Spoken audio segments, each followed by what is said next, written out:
नमस्कार, श्री स्वामी समर्थ. सर्वांचं आपल्या चॅनलवर खूप मनापासून स्वागत आहे. स्वामी महाराज तुमच्या सगळ्या चांगल्या इच्छा पूर्ण करो. स्वामींच्या कृपेने तुमचा आजचा दिवस शुभ जावो ही स्वामीचरणी प्रार्थना करते मी आणि आपल्या आजच्या व्हिडिओला सुरुवात करते.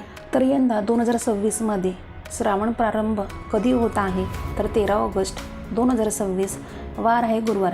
या दिवशी श्रावण महिन्याला सुरुवात होत आहे. तर बघा, आपलं घर जो स्वच्छ असेल ना तरच आपण जी काही सेवा करतो, उपाय करतो, पूजा करतो त्या घरामध्ये फायदा होतो आणि मनातली इच्छा पूर्ण होते. ज्यासाठी आपण व्रत करतो, उपासना करतो तर ते पूर्ण होत असते. तर आता श्रावण महिना म्हटलं की आपल्यासमोर महादेव येतात.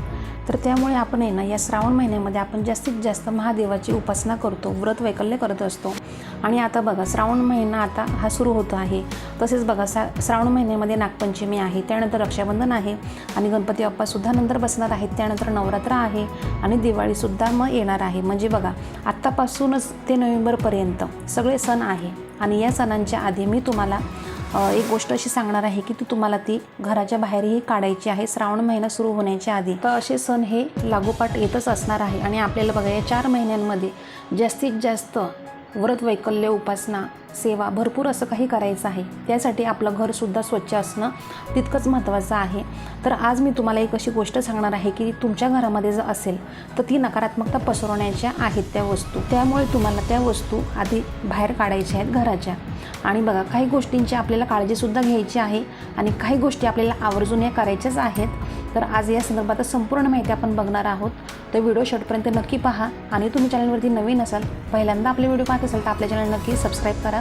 तर बघा, आपलं जर घर स्वच्छ असेल तरच लक्ष्मी माता आपल्या घरामध्ये प्रवेश करणार आहे. आणि जर एकीकडं आपलं सगळं घर अस्वच्छ असणार आहे तर आपण कितीही जरी सेवा केली, कितीही पूजा अर्चा केली तरी त्या सेवेचं आपल्याला फळ भेटत नाही. मग आपण असा विचार करतो, आम्ही इतकी सेवा करतो, इतकं आम्ही सगळं काही करतो तरी आम्हाला त्या सेवेचं फळ भेटत नाही, आमची इच्छा का पूर्ण होत नाही. लक्ष्मी मातेला काय प्रिय आहे तर लक्ष्मी मातेला स्वच्छता प्रिय आहे. घरामध्ये स्वच्छता असते तर त्या घरामध्ये फक्त माता लक्ष्मी असते, प्रवेश करत असते, तिथंच असते, तिचा अखंड वास असतो लक्ष्मी मातेचा. आणि तुम्हाला सांगते मी, जिथे अस्वच्छता असते तिथे कधीही लक्ष्मी नसते, माता लक्ष्मी कधीच नसते. तिथे फक्त असते ती म्हणजे अलक्ष्मी. तर अलक्ष्मी कशामुळे येते आपल्या घरामध्ये, कशामुळे प्रवेश करते तर आपल्याच वाईट गुणांमुळे, आपल्या वाईट कामांमुळे ती अलक्ष्मी आपल्या घरामध्ये प्रवेश करत असते. आणि बरेच महिला, सगळ्या ताई, माझ्या सगळ्या मैत्रिणी करत असतात साफसफाई, मला माहीत आहे.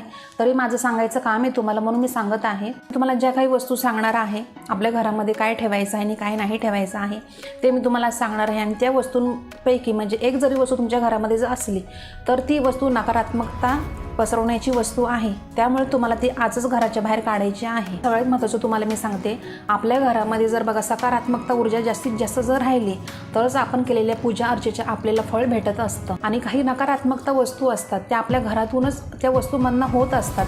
तर त्या आधी आपल्याला घराच्या बाहेर काढायच्या आहेत. आता वास्तुशास्त्रानुसार आहे ना बघा, आपल्या घरामध्ये ज्या काही वस्तू असतात तर त्या काही सकारात्मक आणि काही नकारात्मक, तर त्या वस्तू अशा निर्माण करतात. तर त्या वस्तूंचा आपल्या जीवनावर काही सकारात्मक आणि काही नकारात्मक परिणाम होत असतो. तर प्रत्येक वस्तूंची अशी ठराविक ऊर्जा असते. तर आता नीट लक्ष देऊन तुम्ही ऐका. तर सर्वात प्रथम आपण जाणून घेऊया ते म्हणजे आहे देवघर. तर देवघरामध्ये बघा, तुटलेले मूर्त्या, फोटो पूजू नये असं म्हणतात. कारण त्याने काय होतं, आपल्या जीवनावर वाईट परिणाम होतो आणि काही आर्थिक अडचणींना आपल्याला सामोरं जावं लागतं मग. आणि बघा, तसंच तुम्हाला सांगेल, आपण वारंवार आता समजा कुंकू वगैरे लावून, अष्टगंध वगैरे लावून अशा पण मूर्त्या असतात, त्यांना डाग पडलेले असतात. तर त्यासुद्धा तुम्हाला स्वच्छ करायच्या आहेत. आणि काही गोष्टीचं बघा, तुमच्या देवघरामध्ये जर असतील, आता मूर्ती समजा एखादी अशी काही खंडित झालेली असेल म्हणजे नाही का, तर ते तुम्हाला तसं काही ठेवायचं नाही आहे घरामध्ये. तर सगळं काही तुम्हाला व्यवस्थितच, देवघरामध्ये जास्त अडचण करायची नाही आहे. तर सगळं व्यवस्थित ठेवायचं आहे. देवघरामध्ये सुद्धा तुम्ही जे तुम्हाला लागत नाही आहे ना तर ते तुम्ही पाण्यामध्ये प्रवाहित करून द्यायचं आहे. आणि त्याच्यानंतर आहे ते म्हणजे ग्रंथ. तर ग्रंथसुद्धा बघा, आपल्याकडे जे असतात तर आपण काय करतो, कुठं गेलो, कोणत्या मंदिराला, देवदर्शनाला आपण गेलो तर आपण ग्रंथ घेऊन येतो. पण बघा, तुम्हाला मी सांगेल, आपण काय होतं त्याने, जे चांगले ग्रंथ असतात ते आपण ठेवायचे आहेत. आणि जे फाटलेले वगैरे असतात नाही का, वरचं कवर वगैरे फाटलेलं वगैरे असतं, तर फाटलेले जे ग्रंथ असतात ते तुम्ही काय करायचं आहे, असं ठेवायचं नाही आहे घरामध्ये, फाटलेले ग्रंथसुद्धा. तर ग्रंथसुद्धा आपल्याकडं सगळं काही चांगलेच राहिले पाहिजे आणि ते व्यवस्थित ठेवायचे आहे. म्हणजे त्या वस्तूची सुद्धा अशी ठराविक ऊर्जा असते. तर अशी तुटलेली मूर्ती वगैरे किंवा फोटो वगैरे असं काही ठेवायचं नाही. तर आपल्याला काय होतं, हे सगळ्यात वाईट आहे, कारण आपल्याला आर्थिक संकटांना सामोरं जावं लागतं. आर्थिक आपली घरातली जी काही परिस्थिती असते तर ती संपुष्टात येते. आणि फाटलेले वस्त्र वगैरे सुद्धा असतात देवांची काहींच्या घरामध्ये, तर ते सुद्धा आपल्याला ठेवायचे नसतात कधी घरात. तर अशा मूर्ती वगैरे येणं तुम्ही हे सगळं काही येणं तुम्ही पाण्यामध्ये प्रवाहित करू शकता. आणि जर अशा काही गोष्टी तुमच्या देवघरामध्ये जर असेल तर तुम्हाला आधी त्या बाहेर काढायच्या आहेत. प्रत्येक दिवसाला अनन्यसाधारण असं महत्त्व असतं. आपण कारण आता बघा, आपण स्वामी सेवकरी कसं असतं, आपल्याला दर महिन्याला सेवासुद्धा असतात नाही का. तर त्यामुळे मी तुम्हाला सांगणार, कारण कसं आपण केलेल्या सेवेचं ते आपल्याला फळ भेटलं पाहिजे. त्यामुळं आपण जेवढी स्वच्छता ठेवू तेवढं आपल्यासाठी तितकंच चांगलं असतं. दुसरं आहे ते म्हणजे किचन. तर बघा, आपल्याला सवय असते, आपण वारंवार काय करतो, आता माहेरची भांडी असली सासरची असली का आपण सगळं काही जमा करून ठेवायची आपल्याला एक सवय असते. आपल्या सगळ्या महिलांचं आवडीचं असतं ते म्हणजे किचन. तर किचन म्हणलं का आपण काय करतो, खूप अशी भांडी, खूप अशी पसारा आपण ठेवत असतो भांड्यांचा. बघा, जी काही जुनी भांडी असतात आपली, आता समजा ग्लास असतात, वाट्या असतात, तर त्यांना चिरा पडलेले असतात नाही का, तर त्यासुद्धा आपल्याला ठेवायच्या नसतात किचनमध्ये. तर त्यानेसुद्धा आहे ना आपल्या घरामध्ये ना आपल्यावर वाईट परिणाम होतो, म्हणजे नकारात्मकता ती ऊर्जा आपल्या घरामध्ये होत असते. त्यामुळे मी तुम्हाला सांगणार आहे, बघा, अशी तुटलेली समजा आता कपं वगैरे असतात, चिर पडलेली कपं असतात, त्यांचे दांडेसुद्धा असे तुटलेले असतात, तर असं काही ठेवायचं नाही. आणि प्लॅस्टिकचे डबे वगैरे असतात तर त्याचीसुद्धा झाकणं तुटलेली वगैरे असतात. तर प्लॅस्टिकचे डबे वगैरे जर असेल ते सुद्धा तुम्हाला सगळं व्यवस्थित ठेवायचं आहे. मोजकीच भांडी ठेवायची आहे, पण ती एकदम सुंदर अशी व्यवस्थित ठेवायची आहे तुम्ही. आणि तुम्हाला सांगणार आहे, बघा, जे काही आपल्याला लागत नाही ना, जुनं जे काही असेल सगळं भांगार ते सगळं काढायचं आहे. म्हणजे आता किचनचं पोटमाळा असतो वरचा, तर तो आपण कधीच स्वच्छ करत नसतो. तर त्यामुळं आपल्या घरातली जे काही असेल ते सगळं आपल्याला बाहेर काढायचं. आपल्याला नवीन घ्यायची सुद्धा हौस असते, पण आपण जुनं काहीच काढत नसतो.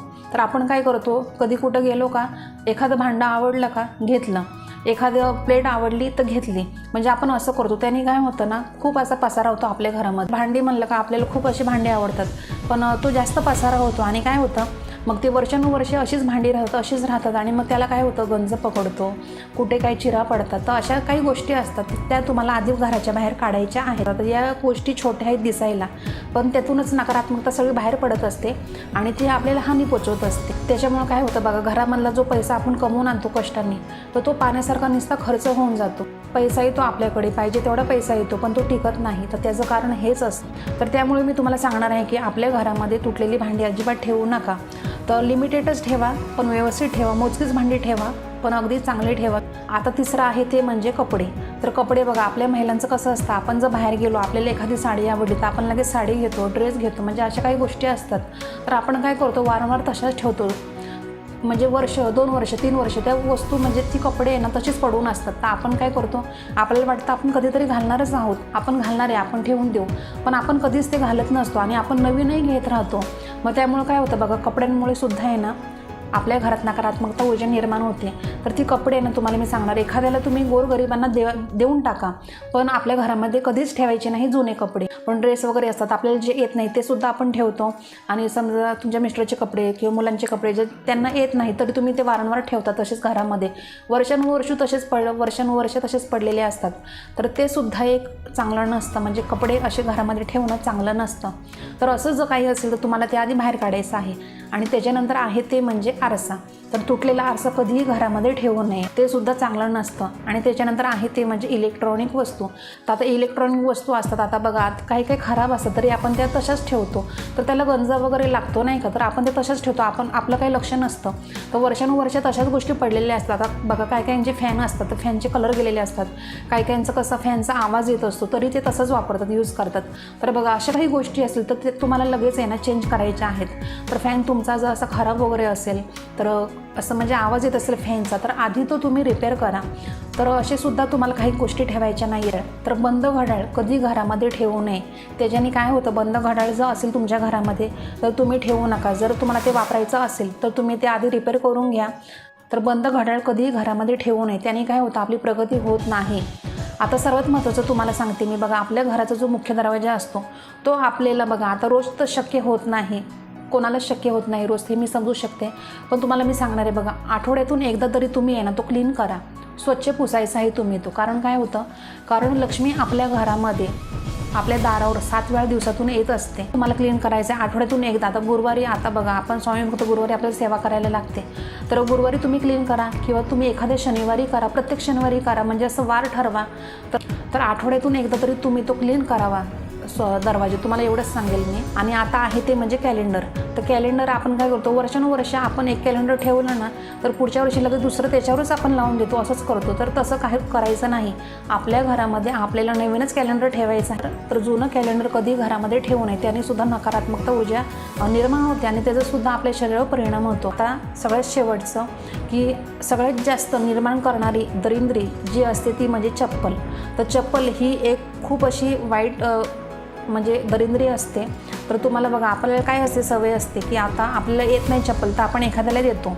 तर बघा, असं नाही करायचं. आपली चप्पल कधी कोणाला द्यायची नाही घालायला आणि कोणाची चप्पल आपण घालायची नाही. आणि आपल्याला एक सवय असते वाईट, आपण जर कधी कुठं बाहेर गेलो तर आपल्याला कसं असतं, सवय असते वारंवार. आता ही चप्पल आवडली आपण घेतली, आपल्याला ही आवडली तर आपण घेतली. तर चप्पल शूज आपल्याला वारंवार अशी जास्त साठवून ठेवायची सवय असते. तर ती सुद्धा बघा एक दरिंद्री आहे, म्हणजे ते चांगलं नसतं. चप्पल एक अशी पनवती असते, तुम्हाला मी सांगते. कधी कोणाची चप्पल घालू नये आणि कोणाला देऊ नये. आणि आपल्या घरामध्ये सुद्धा कमी चपला ठेवायच्या आहेत, पण त्या चांगल्या ठेवायच्या आहेत. आपल्याला ज्या येतात त्याच ठेवायच्या आहेत.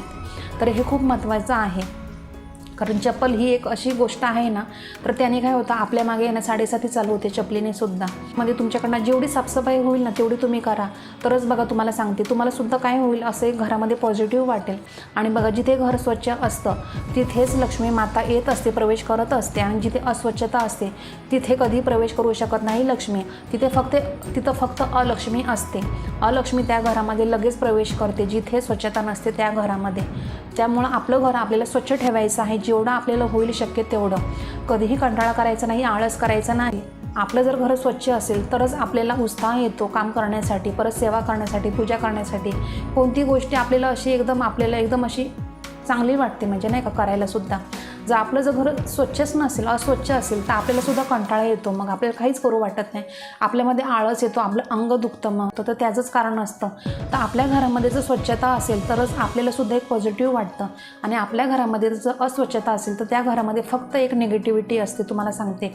कारण ती आपण आपल्या स्वतःच्या चुकांमुळे आपण सुद्धा पसरवत असतो. तर आपण जेवढं घर आपलं स्वच्छ ठेवू, आपण आपले विचार जेवढे पॉझिटिव्ह ठेवू, तेवढंच आपल्यासाठी सुद्धा चांगलं असतं. तर अशा काही गोष्टी तुमच्या घरामध्ये जर असेल तर तुम्हाला आधी त्या घराच्या बाहेर काढायच्या. त्यामुळे बघा, श्रावण महिना हा अतिशय पवित्र महिना मानला जातो. तर बघा, या महिन्यामध्ये, श्रावण महिन्यामध्ये आपल्याला बऱ्याच सेवा करायच्या असतात. आपल्याला रुद्राभिषेकसुद्धा करायचा असतो आणि बरोबर त्याच्यासोबतच आपल्याला पारायणसुद्धा करायचं आहे. भरपूर अशा सेवा करायच्या श्रावण महिन्यामध्ये.